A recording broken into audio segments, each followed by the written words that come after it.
నిజాలు చెప్పే భారత్ ఎన్బిటీవీకి స్వాగతం. మిత్రులారా, నేను జేకే. ఎండలు పెరిగిపోయినాయి. ఒక పక్క కరెంటు కోత కొయ్యమంటూనే, కరెంటు ఛార్జీలు పెంచమంటూనే, కరెంటు ఛార్జీలు 250, 300 వస్తే రూ. 550 వసూలు చేస్తున్నారు. ఆ ఛార్జీలు, ఈ ఛార్జీలు అంటూ. ఇదే కాకుండా సిటీల్లో మాత్రం కరెంటు కోత కొయ్యట్లేదు. ఎప్పుడన్నా కోస్తే ఒక గంట, అరగంట, ఒక పూట కోస్తున్నారు.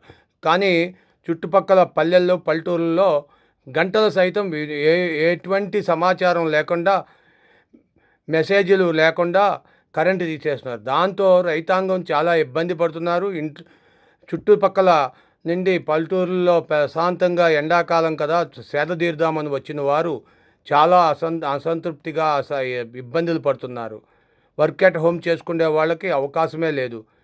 ఇలాంటి పరిస్థితుల్లో మీ విలువైన అభిప్రాయాలు, కరెంటు కోతలు ఎప్పుడు తగ్గుతాయి, ఈ రేట్లు ఎప్పుడు తగ్గుతాయి అనేది, బాబు చంద్రబాబు నువ్వు తెలివిగల్లోడివే, కరెంటు కోత రేట్లు పెంచమంటూ పెంచేశావు.